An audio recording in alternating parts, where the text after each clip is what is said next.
Donc bonjour à tous. Donc pour compléter un peu l'introduction faite par Mélina, je suis, comme elle l'a dit, doctorante en sociologie et ma thèse porte sur les femmes consommatrices et vendeuses de drogue insérées socialement à Bordeaux et à Montréal. Et lors de cette présentation, je vais m'intéresser plus spécifiquement à la thématique du couple et des drogues. Du coup, dans la littérature sur les usages et les ventes de substances, les femmes sont souvent décrites comme des créatures passives, influencées par les partenaires. Donc en fait, dans beaucoup d'écrits, il faut savoir qu'il y a un biais dans la recherche où les usagers de drogue sont souvent assimilés aux usagers précaires, aux usagers en fait qui composent la majorité des files actives des structures de soins ou des interpellés par la police et qui sont donc des individus jeunes, essentiellement masculins et dans des situations économiques difficiles, donc soit les gens comme on les appelle de la zone qui vivent à la rue, soit des personnes résidant plutôt dans des zones urbaines ségrégées, dans la périphérie urbaine, les banlieues, etc. Donc déjà il y a des biais quand on s'intéresse aux usagers de drogue, on a souvent tendance, ou aux vendeurs de drogue, on a souvent tendance à penser que ces deux types de populations représentent l'intégralité des dealers ou des usagers, alors qu'en fait la majorité des usagers de drogue sont des personnes intégrées socialement, qui ont des usages récréatifs, dont les consommations ne posent pas de gros problèmes sanitaires, sociaux ou économiques.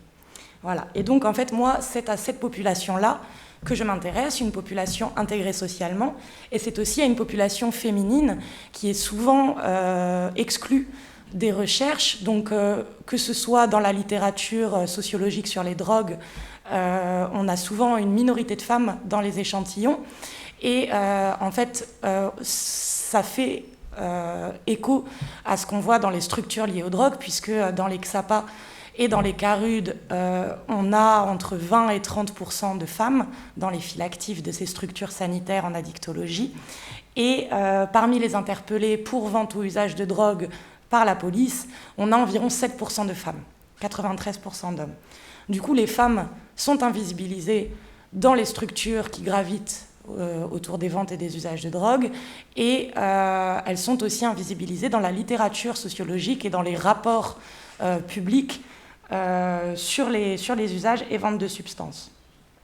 Quand elles sont abordées, quand elles font partie des échantillons, les femmes sont souvent abordées sous l'angle du travail du sexe ou de la maternité, donc en fait dans un aspect assez essentialisant, dans une dichotomie assez classique de la maman ou la putain, alors qu'évidemment, comme je le disais, la majorité des usages sont récréatifs, sont le fait d'individus intégrés socialement, qui ne sont pas forcément des mères, puisque beaucoup des usagères de drogue sont jeunes, tout comme les hommes, et qui ne sont pas forcément non plus travailleuses du sexe.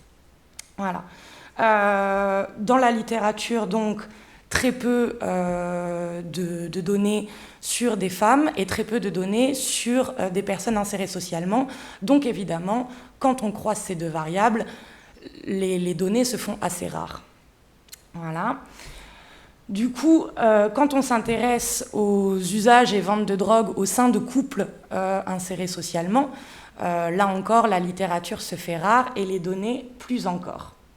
Donc c'est à cette population-là que j'ai décidé de m'intéresser, à des femmes et des hommes insérés socialement, en choisissant volontairement d'inclure une majorité de femmes dans mes échantillons. Donc en termes de... Hop. Oui, j'ai zappé la première diapo, pardon. En termes de méthode, donc j'ai adopté une méthodologie qualitative et comparative, puisque ma thèse se déroule à Bordeaux et à Montréal. Donc, j'ai réalisé environ 60 entretiens semi-directifs, donc avec 40 femmes et 20 hommes. Donc, si je me souviens bien, 20 femmes bordelaises, 20 femmes canadiennes, 10 hommes bordelais, c'est ça, 10 hommes canadiens. Donc, usagers et ou vendeurs de drogue, insérés socialement. Et l'insertion sociale, je la définis sur des critères assez simples dans ma recherche. Pour être considéré comme inséré socialement, il faut être en emploi ou en études, avoir un logement et ne pas connaître de difficultés financières graves.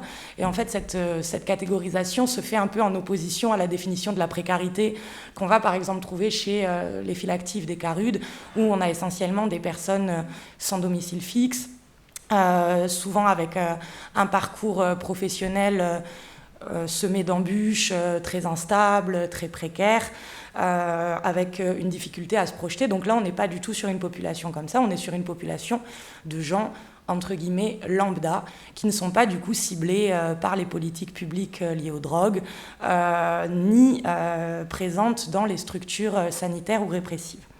Donc voilà, à savoir que dans le cadre de ma thèse, j'ai aussi interrogé du personnel socio-sanitaire, des policiers, des magistrats et des personnes qui sont actrices de politiques publiques liées aux drogues à Bordeaux et à Montréal.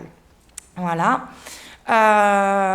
Pour décrire un peu ma population, donc la grande majorité de mes interrogés ont entre 18 et 35 ans, on va dire, donc c'est un public jeune. Un public qui n'a pas d'enfants pour la grande majorité. Donc ça, c'était pas un critère dans la construction de mon échantillon. Il s'est avéré qu'en fait, de par l'âge et de par leur profil, ces gens étaient majoritairement des personnes jeunes sans enfants. Ils ne sont ni connus des institutions sanitaires ni des institutions répressives. Et là encore, il me semble important de préciser que c'était pas un critère dans la construction de mon échantillon. Je n'avais pas déterminé par avance que je voulais des interrogés qui n'étaient ni en parcours de soins ni en parcours judiciaire, mais encore une fois, en m'intéressant à des usagers et vendeurs insérés socialement, en emploi, en logement, en études, etc., il s'avère que quasiment aucun n'avait jamais été en contact avec une structure en addictologie ou avec le répressif. Qu'est-ce qu'ils consomment et qu'est-ce qu'ils vendent, ces interrogés ? Alors, ils vont majoritairement consommer du cannabis. Ils ont tous commencé par le cannabis, ils ont tous commencé par l'usage, déjà c'est important de le préciser, et dans les usages d'abord vient le cannabis. C'est la substance qui va être le plus consommée aussi en termes de fréquence de consommation, donc la majorité de mes interrogés vont fumer du cannabis tous les jours en fait, et s'estimer dépendants à cette substance.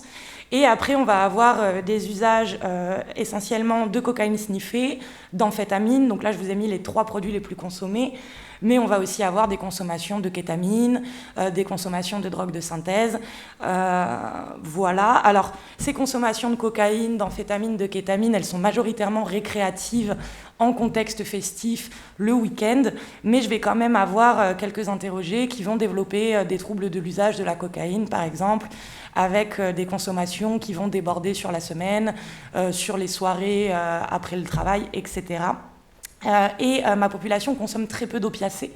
Voilà. Pourquoi ? Bien, déjà, c'est une substance qui est assez stigmatisée au sein de mes interrogés qui, comme je le disais, donc, ont des consommations essentiellement récréatives, en espace festif ou entre amis. Ils sont insérés socialement et donc ils ont une représentation négative de l'héroïne, des opiacés, du crack également. La cocaïne basée a une très mauvaise image au sein de leur groupe.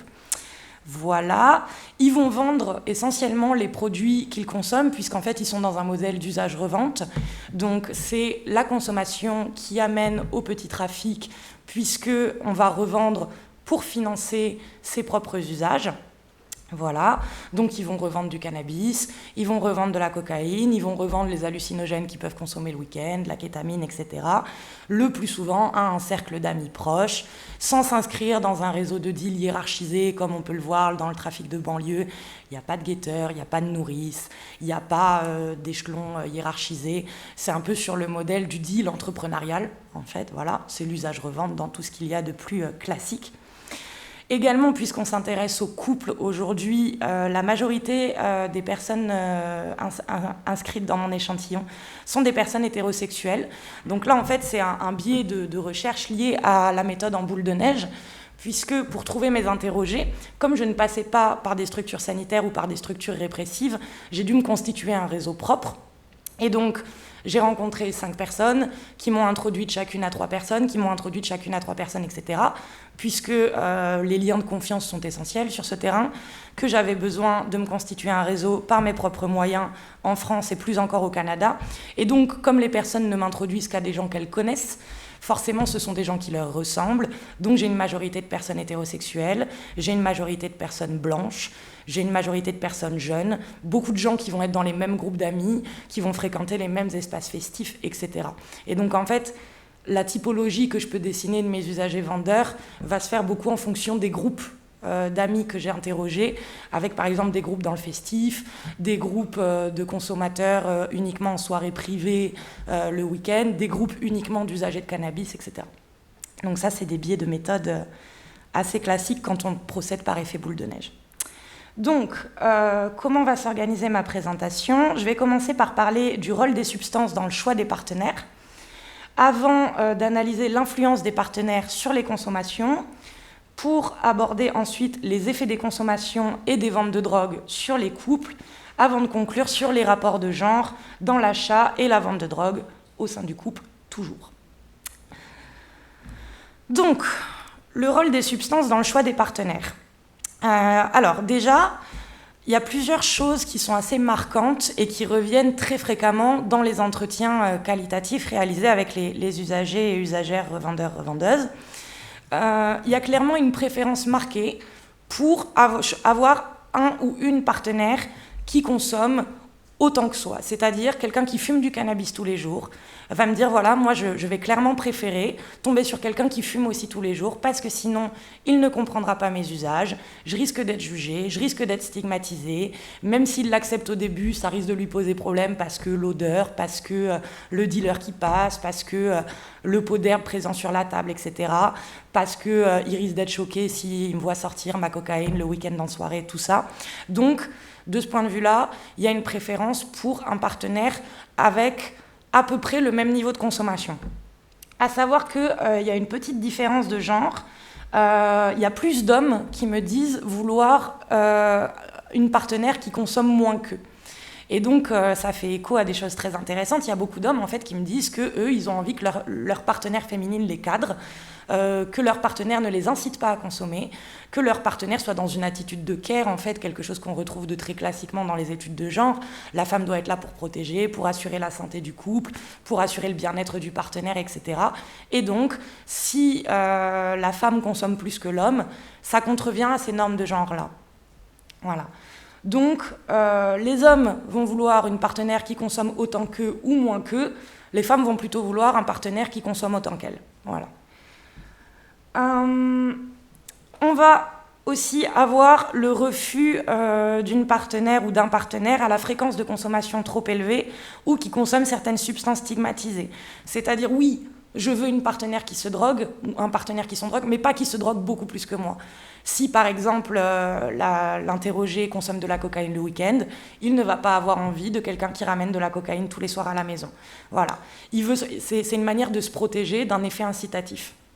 Pareil, sur la consommation de certaines substances stigmatisées, je disais que l'héroïne ou la cocaïne basée étaient des substances assez mal vues au sein de mes interrogés insérés socialement.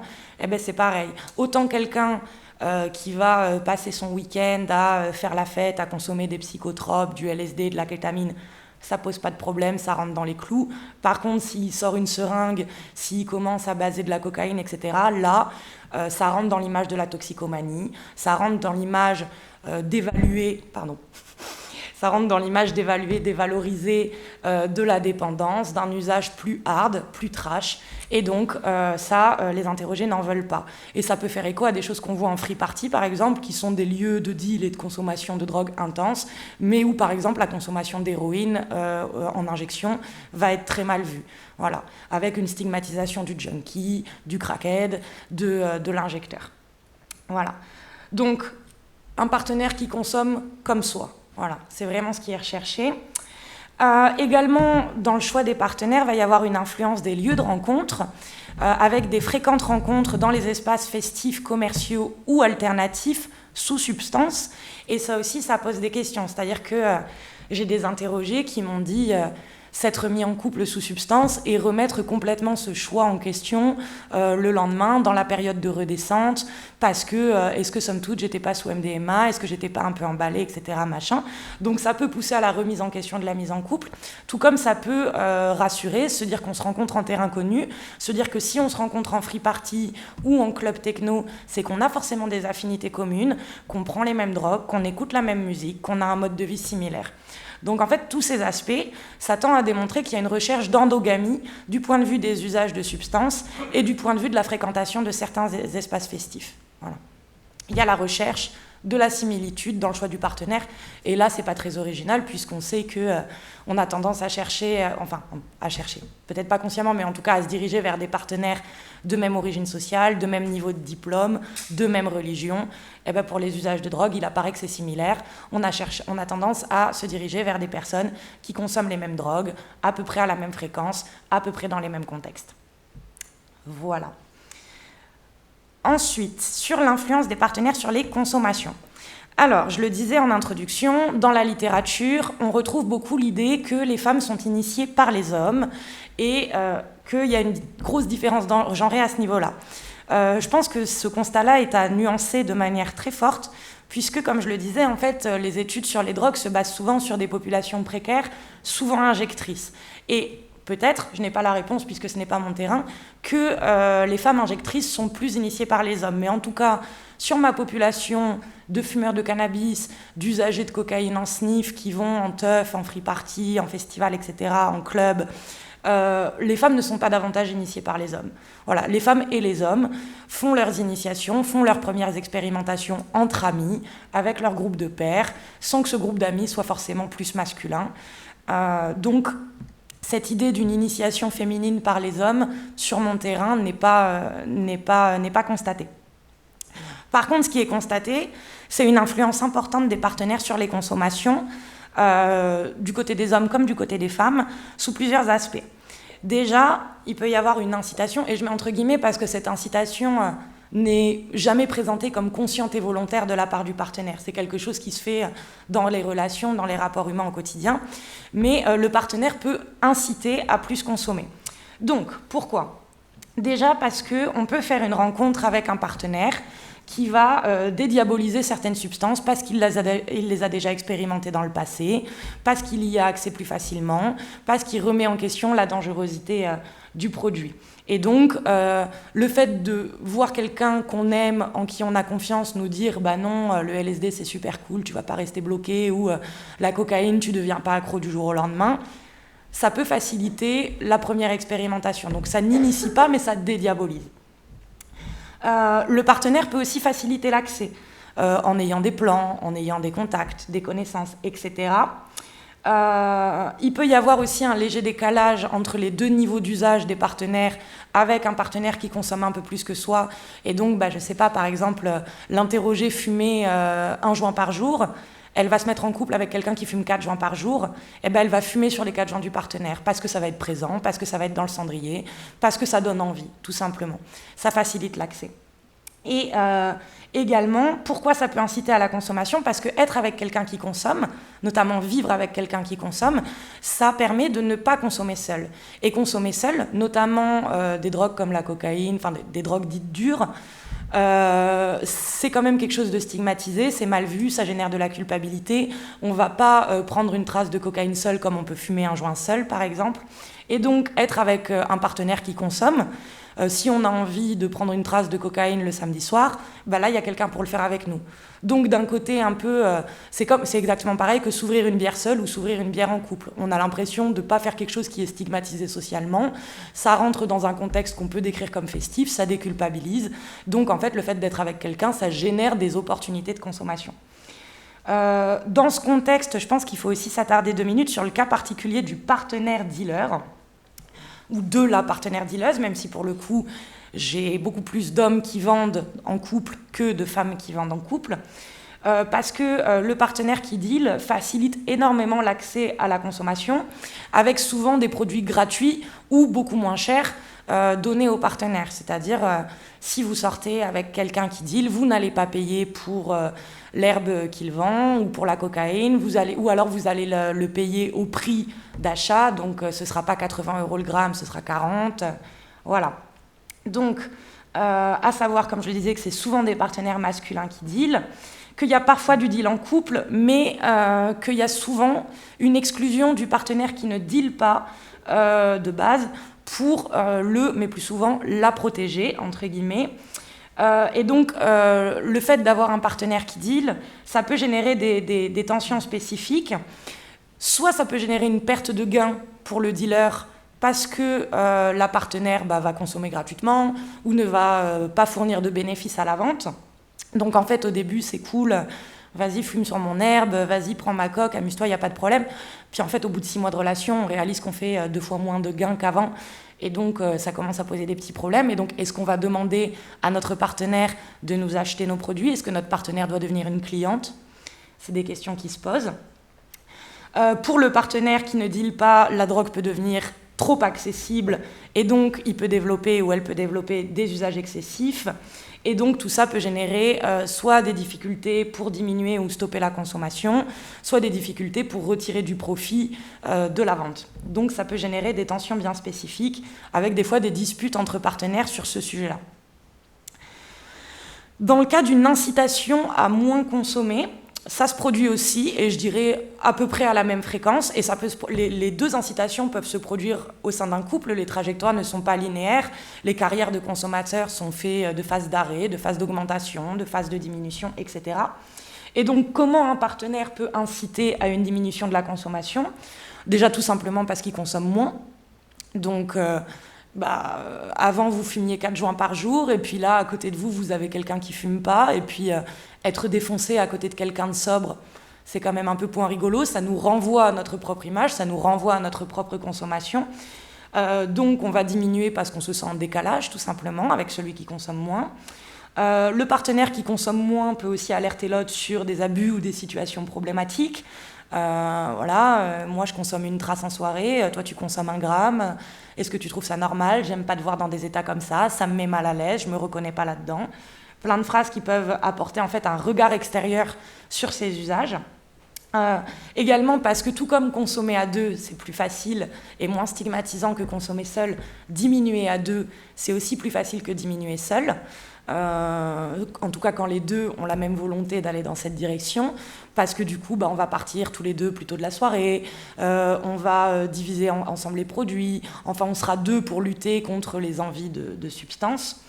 Parce que c'est aussi plus facile quand on est en couple de moins fréquenter les espaces festifs. Voilà, on le sait, les gens en couple sortent souvent moins que les gens célibataires, donc ça va être plus facile de rester en couple devant Netflix que de rester tout seul chez soi pendant que tous ses amis sortent. Voilà. Donc après, évidemment, ça peut créer des tensions, à savoir que tout comme dans le cas de l'arrêt de la cigarette, quand un couple décide d'arrêter et que le ou la partenaire craque, va s'en cramer une un soir, c'est pareil avec l'usage de drogue. En fait, si on dit on arrête le cannabis et qu'il y en a un qui craque, ça peut générer des tensions, des disputes, des déceptions, voilà. Rien n'est linéaire. Et également, ce que j'ai constaté sur l'influence des partenaires sur la consommation, c'est qu'il y a souvent dans les couples une décision de tout consommer à 2. C'est-à-dire, par exemple, pour les consommations festives de cocaïne, de kétamine, etc., on va prendre les traces en même temps, on va gober la gélule en même temps, on va décider de tout faire à 2, déjà parce que ça permet de vivre le trip ensemble en même temps, ça permet de se sentir connecté, ça permet de se sentir protégé, parce qu'on prend la même chose que son partenaire, on en est au même stade que lui dans la montée du produit, dans la redescente, donc on n'est pas tout seul là-dedans. Donc il y a même certains couples où il y a clairement une règle, c'est que le partenaire ne consomme pas sans l'autre. Voilà. Si l'un est en soirée sans l'autre, il ne va pas prendre de cocaïne, etc. Parce que c'est une règle informelle du couple. Alors ça, c'est pas dans tous les couples que j'ai rencontrés, mais ça se produit quand même. Voilà. On peut passer du coup à la partie suivante sur les effets des consommations et des ventes de drogue sur le couple et non pas sur le coût. Là, pareil, rien n'est linéaire et donc les consommations et ventes de drogue peuvent générer des effets tant positifs que négatifs sur le couple. Dans les effets positifs, on a le partage d'une approche hédoniste, le fait qu'on va fréquenter les mêmes espaces festifs, ressentir du plaisir, ressentir de la complicité, des rapprochements. Voilà, je pense aux mises en couple et aux rapprochements qui vont se faire sous produits en soirée, le sentiment de s'ouvrir, d'être dans l'introspection à 2, de vivre des expériences complètement nouvelles, des sensations complètement extraordinaires avec son partenaire. Donc ça peut rapprocher, ça peut créer des plaisirs partagés. Également du point de vue de la sexualité, Ça peut créer une intensification du désir et des expériences sexuelles avec la sensorialité qui peut être exacerbée sous certaines substances, et donc des gens qui vont être capables de beaucoup plus s'ouvrir, de beaucoup plus partager leurs fantasmes, de beaucoup plus dire ce dont ils ont envie. Voilà, donc là encore, ça peut créer des rapprochements. Les sorties ensemble dans l'espace festif qui créent du lien. Et le deal en couple, quand il arrive, ça peut aussi être une activité partagée, un sentiment un peu à la Bonnie and Clyde, de faire une activité commune, hors la loi, de s'inscrire dans quelque chose d'unique. Voilà. Et évidemment, les consommations et ventes de drogue peuvent avoir des effets néfastes sur le couple. Deux partenaires qui, au départ, ont les mêmes usages peuvent très bien se décaler dans leurs intensités et leur mode de consommation, et ça génère de l'éloignement. J'ai par exemple l'exemple d'un couple qui consommait tous les deux de la cocaïne, et puis un jour l'un s'est mis à baser, à prendre du crack sans que l'autre ne s'y mette, et ça a été complètement destructeur dans leur couple.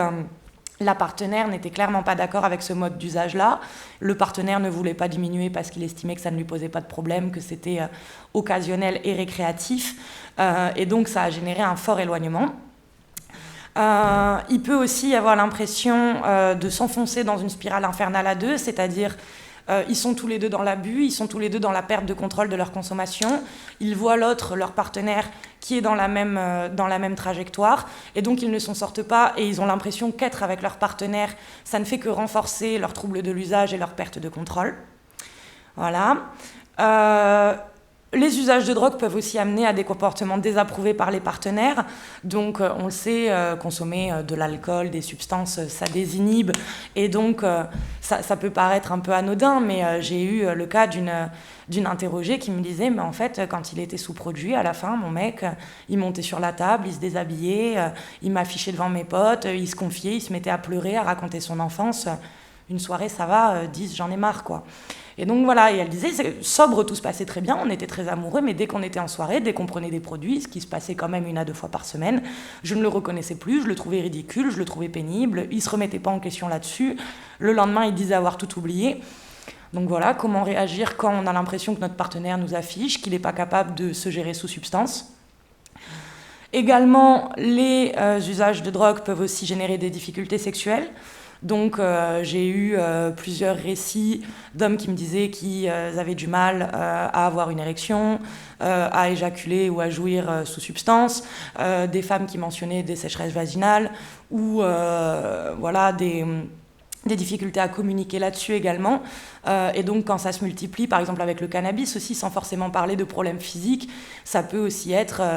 les partenaires qui sont très fatigués, qui sont complètement éclatés après leur 5e joint de la soirée et qui vont plus du tout en fait avoir envie de se rapprocher physiquement. Et donc ça pouvait générer des tensions.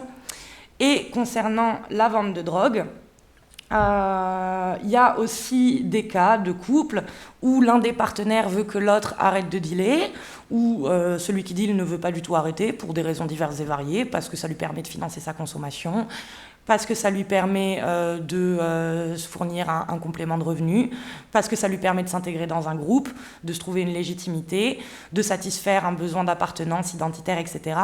Et donc ça peut créer des très fortes scissions, voilà, surtout quand le deal était accepté par les deux et qui devient désapprouvé par l'un des deux partenaires.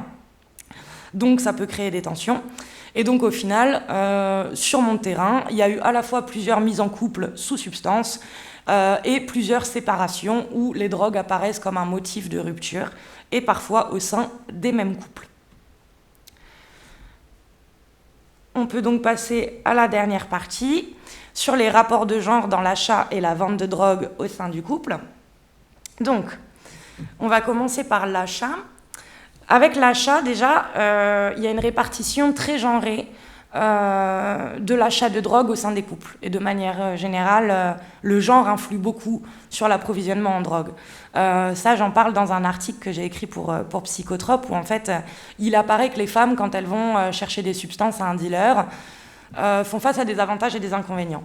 Les inconvénients, ça va être qu'elles vont souffrir d'un manque de crédibilité, parce que c'est des femmes, parce qu'on n'imagine pas une nana, entre guillemets, propre sur elle, féminine, dans un milieu masculin et dangereux comme celui des drogues. Donc, comme elles souffrent d'un manque de crédibilité, on va davantage essayer de l'escroquer, elle va faire l'objet de davantage de tentatives d'escroquerie.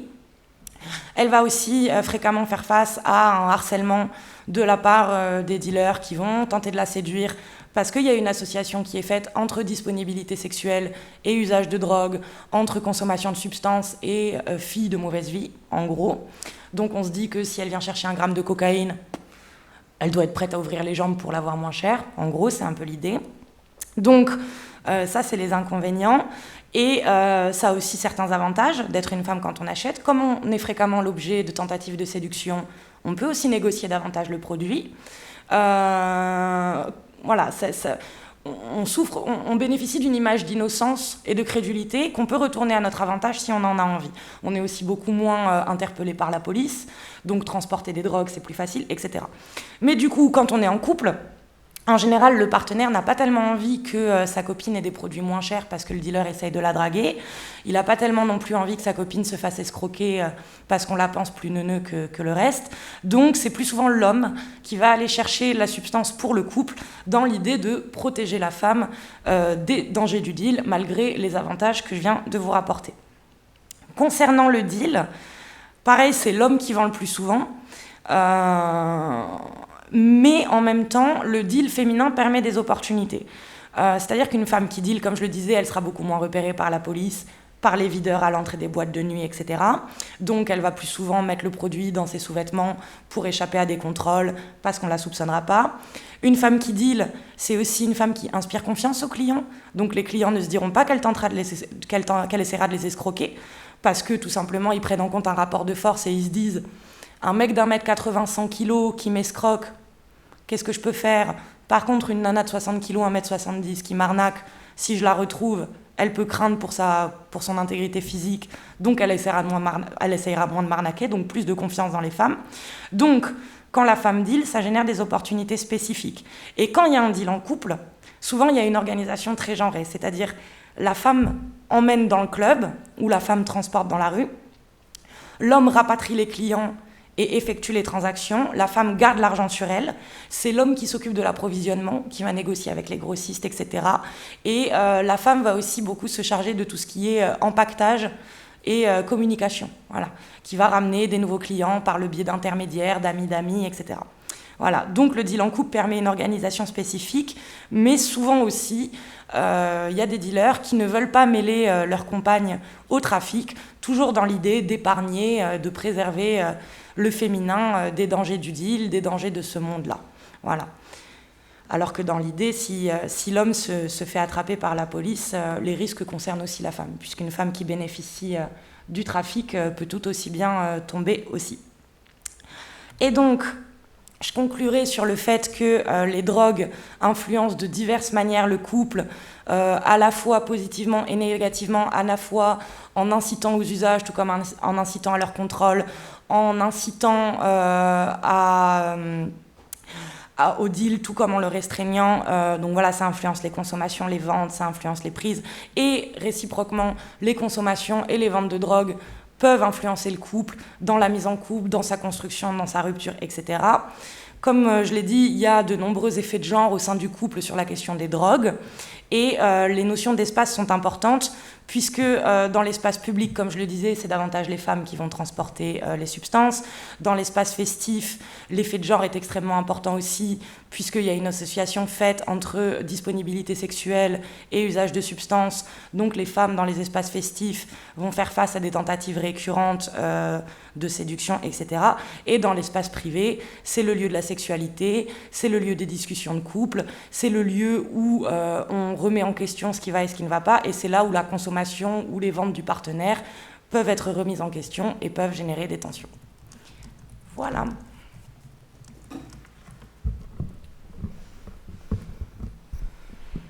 Merci beaucoup, Sarah, pour cette présentation. Merci aussi beaucoup pour la petite typologie d'espace à la fin de ta présentation, puisque ces questions spatiales nous intéressent aussi.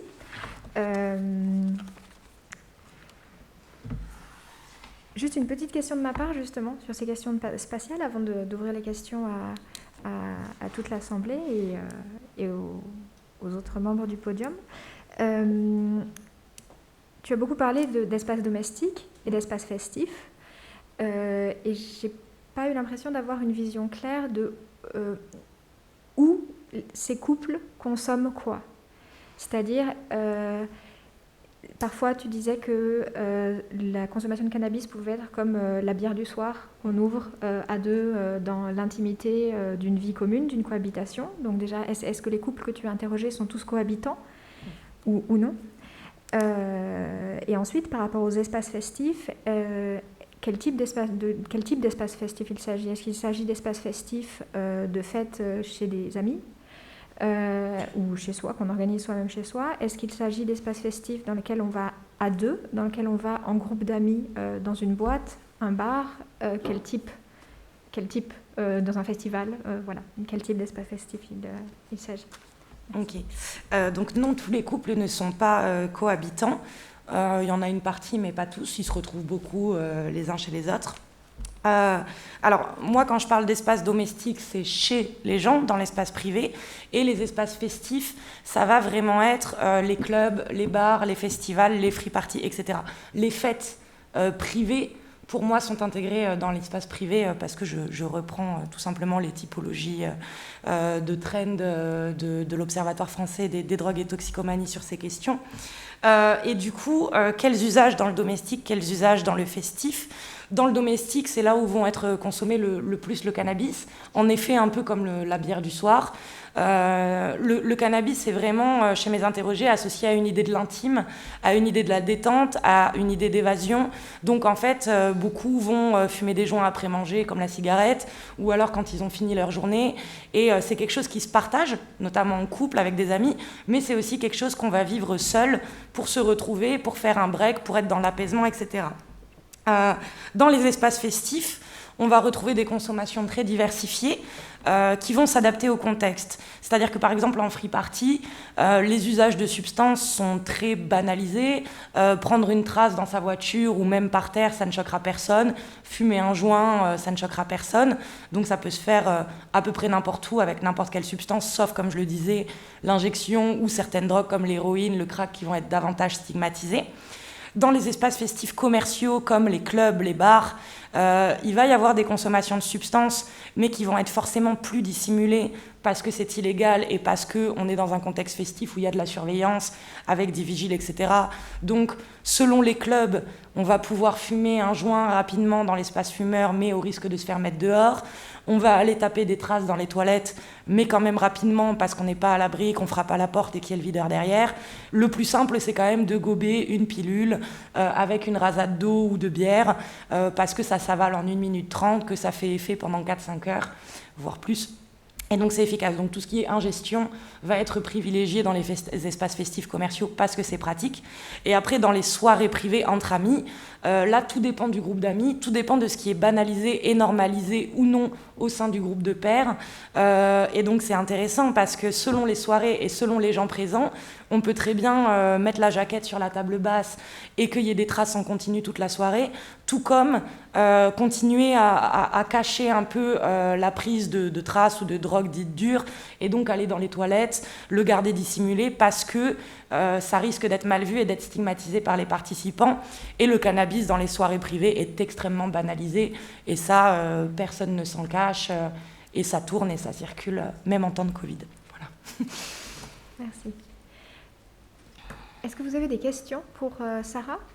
Donc moi je suis Jean-Michel Delis, je suis psychiatre, directeur du CEID, puis je m'occupe aussi de la coordination de l'OFDT. Alors je remercie vraiment Sarah pour sa très belle présentation, c'était très clair. Je n'aurai donc pas de questions perfides, contrairement à ce que j'avais dit tout à l'heure. Très clair, et ce qui m'a intéressé en tant que psy, c'est que j'ai reconnu à la fois le discours académique de la sociologue en devenir, très bien, et en même temps des expressions plus familières venues du terrain, donc tu arrives à articuler tout ça sans voyeurisme, donc ça c'est très élégant, c'est une jolie présentation. Alors moi j'avais une question, juste, c'était dans la thématique générale sur l'impact des produits sur les couples. Tu as dit qu'effectivement c'était pas linéaire, dans certains cas il pouvait y avoir des effets positifs, dans d'autres cas il pouvait y avoir des effets négatifs, tout ça est limpide. Alors ça évoque des tas de situations qu'on voit avec des usagers problématiques, pour le coup, là, ce qui est ma clientèle, si j'ose dire. Je me demandais, alors c'est peut-être ça l'effet usager problématique, si tu as fait une petite étude séquentielle, parce que dans mon expérience, ça commence souvent souvent par des effets positifs et ça se poursuit souvent par des effets négatifs en fait. Et je me demandais donc si c'était une répartition aléatoire ou s'il y avait en fait le risque d'une évolution liée pour partie évidemment à l'évolution non seulement de la vie affective d'un couple mais aussi à l'impact des produits en fait et de la perte de contrôle éventuelle d'un des membres par rapport aux produits. Donc est-ce que tu as pu voir ça dans ton étude? Et puis j'avais une autre question, mais ça on en parlera dans un autre cadre. Moi, là où ça m'évoque beaucoup, c'est pour ça que je pensais à ce que je viens de te demander. Actuellement, on voit beaucoup de couples, enfin de personnes qui sont chemsexeurs, donc des couples plutôt homosexuels, et où cette dimension positif au départ et négatif après devient vraiment très, très, très prévalente, très, très évidente. Mais enfin, toujours pareil, ce qu'on voit, c'est des usagers problématiques. Merci beaucoup.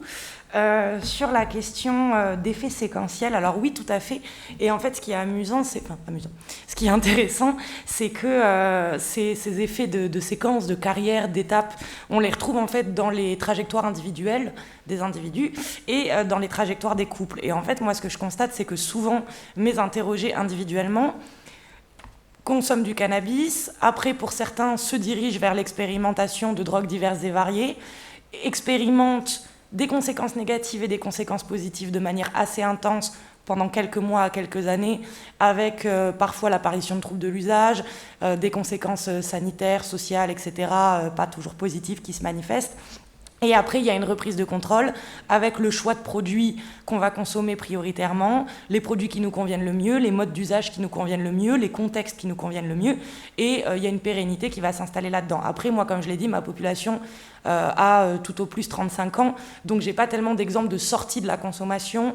Mais je sais, par la littérature et par des récits informels, que les choses changent beaucoup avec la naissance d'un enfant, avec l'installation dans une vie professionnelle stable, la sortie des études, etc.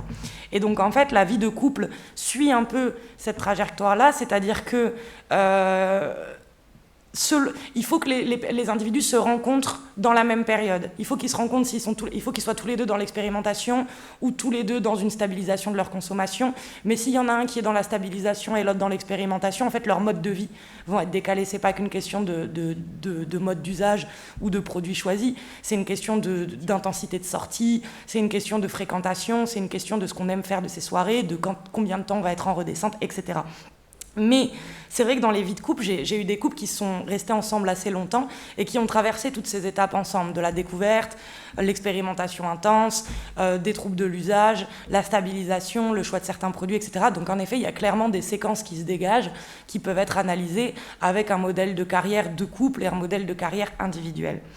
Et après, sur la question du chemsex, alors c'est vrai que c'est une question d'actualité et je pense que M. Guessad aura beaucoup plus de choses à dire sur ce sujet que moi.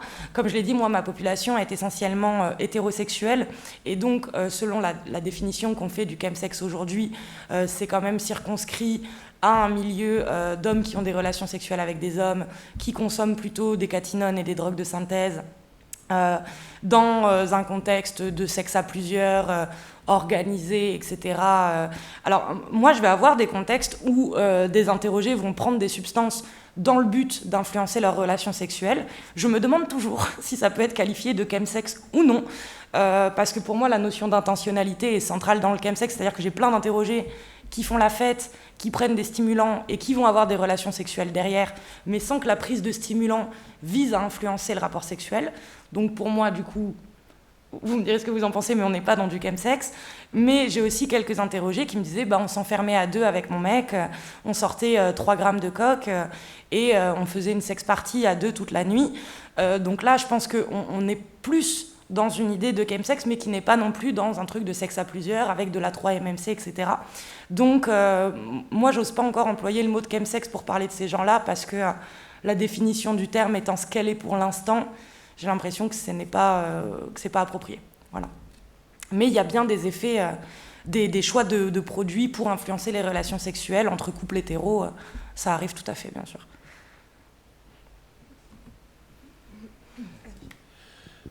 Donc Laurent Guessad, moi c'est aussi une question que je voudrais poser sur les espaces et la nature des espaces en particulier, dans des contextes transnationaux, puisque tu disais au départ avoir mené tes enquêtes en France, à Bordeaux et à Montréal. Donc du coup, évidemment, je me pose nécessairement la question de l'impact des réglementations sur, en particulier le degré de visibilité ou d'invisibilité des consommations et des trafics. Ça, c'est une première chose. Et puis, évidemment, que j'ai envie de poser une question en relation avec les limites de cette définition de chemsex dont on reparlera tout à l'heure, et notamment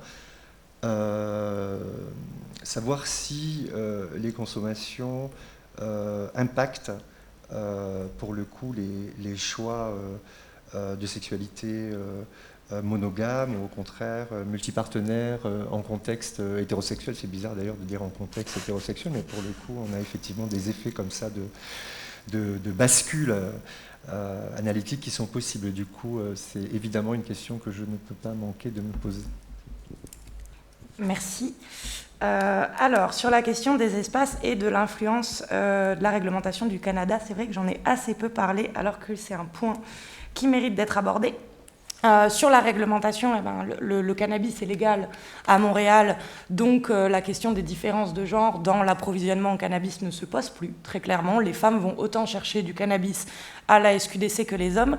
Et également au Canada, en fait, avant même qu'il y ait des magasins qui vendent du cannabis, donc de la société SQDC, Société québécoise du cannabis, il y avait déjà en fait des réseaux de livraison qui étaient extrêmement fortement développés. Ça, c'est un truc important dans le contexte. À Bordeaux, on est encore sur un modèle de deal où on va le plus souvent chez le dealer pour s'approvisionner. Contrairement à des grandes villes comme Paris et en tout cas Montréal, où c'est le produit qui vient à vous. Et à Montréal, il y a un système de livraison qui était déjà extrêmement développé avant la légalisation, où on pouvait choisir la variété d'herbes, où on pouvait choisir la teneur en THC, où on avait plusieurs gammes de prix, où le livreur se déplace de manière extrêmement professionnalisée, etc. Et donc, en fait, cette professionnalisation de la livraison faisait que les inégalités de genre, le côté tentative de séduction, tentative d'escroquerie, etc., est beaucoup moins présent. Et donc les femmes avaient déjà beaucoup moins peur de se faire livrer leurs produits chez elles qu'en France, où les femmes sont beaucoup plus réticentes à se déplacer chez un dealer, parce qu'elles savent qu'elles peuvent se faire draguer, qu'elles peuvent se faire harceler, qu'elles peuvent se faire escroquer, etc. Donc au Canada, sur le cannabis, cette question-là se pose moins. Et de manière générale, sur l'approvisionnement, de ce que je constate sur mon terrain, j'ai l'impression qu'il y a beaucoup moins d'inégalités de genre. Sur le degré de visibilité des consommations et des trafics, alors c'est intéressant parce que du coup, quand j'étais à Montréal, je crois que ça a changé encore, il y a beaucoup d'ajustements, mais quand j'étais à Montréal l'année dernière, c'était possible de fumer dans la rue et de se promener avec un joint dans la rue. Voilà. Et les femmes le faisaient moins que les hommes. Parce que, elles ne le formulaient pas en termes de différence de genre. Elles disaient qu'elles avaient été habituées à ce que ce soit illégal, à ce que ce soit réprimé, à se cacher, etc. Mais toujours est-il que j'ai beaucoup d'hommes qui me disaient qu'ils n'avaient aucun problème à se balader dans la rue en fumant un joint avec des amis ou tout seul. Et les femmes me disaient quand même qu'elles avaient plus tendance à consommer chez elles, dans l'espace privé, etc. Alors, est-ce que c'est parce qu'il y a une vision de la consommation différenciée où le cannabis est perçu comme quelque chose de davantage sociable dans l'espace public par les hommes et quelque chose de davantage intime et privé pour les femmes, ou est-ce que c'est encore le témoignage d'une inégalité de genre où une femme qui consomme dans la rue sera davantage mal vue qu'un homme? J'ai pas la réponse, j'ai que des hypothèses, mais en tout cas c'est sûr que ça a un impact. Et donc il y a clairement des différences il y a des différences à ce niveau-là entre Bordeaux et Montréal, et elles se constatent aussi sur votre deuxième question sur est-ce que les consommations impactent les choix de sexualité, le nombre de partenaires, etc. En fait, donc là, j'en suis encore qu'au stade d'hypothèse et il faudra que je le formalise par la littérature dans ma thèse, mais j'ai quand même l'impression que les rapports de genre sont différents au Canada et à Montréal qu'en France. C'est-à-dire qu'il y a peut-être eu plus de réflexion des pouvoirs publics sur les inégalités de genre. Il y a par exemple des affiches dans les bars à Montréal disant si vous êtes harcelé, commandez un cocktail de tel nom au bar et on appellera directement un taxi, on appellera directement la police, etc. À Bordeaux, j'en ai jamais vu. Donc il y a une prise de conscience publique des inégalités de genre. Et quand je demande aux femmes françaises, de manière générale, est-ce que vous avez déjà été harcelée, est-ce que vous avez déjà été suivie, et quand vous prenez des substances, est-ce que vous avez l'impression d'avoir une image de femme facile, est-ce que vous avez l'impression d'être stigmatisée, c'est à 99% oui. Au Canada, c'est beaucoup plus relativisé. C'est-à-dire, les femmes témoignent beaucoup moins de harcèlement en contexte festif, elles témoignent beaucoup moins de tentatives de séduction où le produit est utilisé comme un argument de séduction c'est-à-dire, en France, il y a des garçons qui vont arriver et les nanas vont avoir l'impression qu'on va leur proposer de la drogue dans le but, clairement, de les séduire et de les mettre dans leur lit. La drogue est utilisée comme... vous arrivez quelque part, on vous paye un verre parce que vous êtes une fille, et ben là c'est pareil, on va vous payer un joint ou une trace de cocaïne. Au Canada, ça se fait moins. Voilà, en tout cas, dans les discours des interrogés que j'ai rencontrés, c'est moins présent. Et également, à Montréal, j'ai beaucoup plus entendu parler de polyamour, de non-exclusivité dans les couples qu'en France. Et je pense que là, c'est pas propre au milieu des drogues. Je pense que c'est propre peut-être davantage à une culture d'Amérique du Nord, où le polyamour, où ces questions-là sont davantage rentrées dans les mœurs, se questionner qu'en France, où c'est peut-être en train d'arriver, mais on n'y est pas encore. Donc, j'en ai plus entendu parler. Après, je n'ai pas l'impression que ce soit la drogue qui détermine le nombre de partenaires ou le choix de la sexualité. Par contre, il est vrai qu'à Montréal, j'ai eu l'impression que les personnes qui prenaient des drogues le faisaient beaucoup plus sur un mode d'introspection, de découverte de soi, d'expérimentation de soi, des autres, d'ouverture d'esprit, etc. Alors qu'en France, j'ai eu beaucoup plus souvent un discours de défonce, entre guillemets, et beaucoup moins d'introspection. Voilà, j'ai pris du peyocle avec mes amis dans la nuit, dans une cabane, avec quelqu'un qui jouait du ukulélé. Ça, non, mais c'est vrai, je le retrouve beaucoup moins en France, où c'est plus, je me mets devant des caissons de 8h à 18h le lendemain. Alors, ça peut être des billets d'échantillonnage, hein, ça peut être juste parce que j'ai rencontré des groupes différents, mais du coup, cette notion d'introspection, d'expérimentation de soi, de découverte de soi, etc., qui est plus présente au Canada, peut peut-être permettre du coup plus d'ouverture d'esprit, tant sur le niveau des drogues que sur le niveau des expérimentations sexuelles, des orientations sexuelles, du nombre de partenaires, etc. Voilà. J'espère avoir répondu clairement à la question. Ok, merci. D'autres questions? Oui, Solène? Donc je m'appelle Solène Réal, je suis future doctorante, j'espère. Je travaille sur les questions de genre dans les politiques publiques liées aux drogues, en particulier sur les personnes queer et les personnes éloignées des normes de genre. Et ma question portait sur les différences de classe. En fait, donc votre échantillon, c'est des personnes insérées socialement, mais je me disais qu'il pouvait quand même y avoir des différences entre des personnes assez précaires économiquement, avec des emplois plutôt employés ou en intérim, et des personnes avec des habitus plus bourgeois, des emplois mieux payés, etc. Donc je me demandais si s'il y avait quand même une dimension de classe, et si ça avait des effets sur à la fois les consommations de drogue, puis les relations, et les relations de genre. Alors oui, clairement, insérer socialement, c'est une catégorie que j'emploie pour ne pas parler des usagers précaires, mais évidemment que c'est extrêmement diversifié. Et en effet, je vais autant avoir des gens qui ont un CDD en tant que cuisinier, que des gens, fils et filles de médecins, qui étudient dans des grandes écoles, par exemple. Donc évidemment, c'est pas la même vie, c'est pas les mêmes projections sur l'avenir, les mêmes moyens, etc. Est-ce que ça joue? Oui, bien évidemment. Moi, j'ai constaté davantage... Comment dire? Pour donner un exemple très concret, il y a trois interrogés dans mon échantillon en France qui ont développé des troubles de l'usage de la cocaïne basée.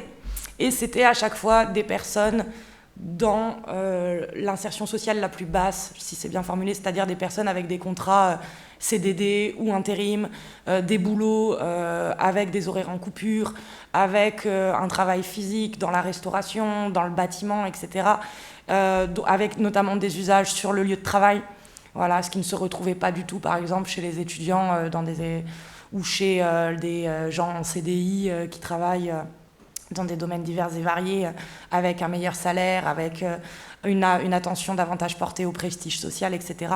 Donc c'est clair que l'emploi, le salaire, l'insertion sociale un peu limitée va influer sur les usages de drogue, très clairement. Et ça va aussi influencer, j'ai l'impression, sur le choix des espaces festifs. C'est-à-dire qu'entre un consommateur de cocaïne qui va consommer tous les week-ends à l'Ibot, qui est une boîte house à Bordeaux, et un consommateur qui va prendre de la kétamine, du LSD, de la cocaïne et des drogues de synthèse en teuf tous les week-ends, c'est souvent pas les mêmes catégories sociales. Évidemment, il y a des porosités, hein, rien n'empêche d'être un fils de riche et d'aller en teuf et d'être en intérim, en cuisine et d'aller à l'Ibot. Mais quand même, j'ai l'impression qu'il y a davantage de classes populaires peut-être dans des espaces comme les free parties, dans tout ce qui est festif alternatif peut-être, et peut-être davantage de gens très insérés, limite bourgeois, dans des espaces festifs commerciaux beaucoup moins stigmatisés, on va dire, voilà, avec un côté plus berlinois, voilà, fête underground, mais avec un côté tendance, tout ça. Voilà. Par contre, dans les espaces festifs commerciaux alternatifs, donc par exemple tout ce qui va être le hangar Eiffel, des boîtes hardcore, techno, etc., j'ai l'impression qu'il peut y avoir une rencontre des deux publics quand même. Voilà. Merci. De rien. Est-ce qu'il y a d'autres questions dans la salle? Parce il faut que je fasse attention au temps. Donc s'il n'y a pas d'autres questions sur cette... Je me permets juste une petite question, et s'il te plaît une réponse extrêmement courte, de curiosité. Si on prend une approche féministe pour lire ce que tu as présenté, on voit très clairement les rôles genrés. Et je voulais te demander si toi tu vois une pertinence à utiliser des notions telles que la charge mentale, par exemple, ou les inégalités dans la répartition du travail ou dans la répartition des gains. Parce que cette question de l'appropriation du trafic par les hommes, ça pose aussi la question de l'appropriation des gains du trafic. Si tu peux faire très rapidement. J'essaye de répondre rapidement. Oui, évidemment que l'approche féministe est un peu inhérente à l'approche de genre, à la sociologie du genre de manière générale. Évidemment qu'on peut parler de charge mentale, notamment sur la question du care. Quand je disais que les hommes attendaient de leurs partenaires qu'elles consomment moins, qu'elles limitent un peu, qu'elles fassent garde-fou, on est clairement dans des rôles genrés bien définis. Et aussi, par exemple, quand je m'intéresse à des femmes dealeuses, c'est intéressant parce qu'elles utilisent elles-mêmes la notion, enfin sans utiliser ce terme, mais dans l'idée c'est ça, d'empowerment. Elles disent, voilà, j'ai l'impression... Encore une fois, je me réapproprie leur discours, hein, mais j'ai l'impression de m'affranchir d'un rôle de genre. J'ai l'impression d'arriver sur un terrain où on ne m'attend pas, où du coup, je vais devoir m'imposer, je vais devoir apprendre à négocier, je vais devoir montrer que j'ai toute ma légitimité pour être ici, et ça va me fournir des compétences qui seront réutilisables en dehors du champ des drogues, dans mon milieu professionnel, dans mon couple, dans ma vie sociale, etc. Et donc, si elles y trouvent un empowerment, c'est bien que y a une approche féministe qui peut se dégager de ces trajectoires et même dans la vision que ces femmes portent sur leur propre parcours. D'accord. Merci beaucoup, Sarah. De rien.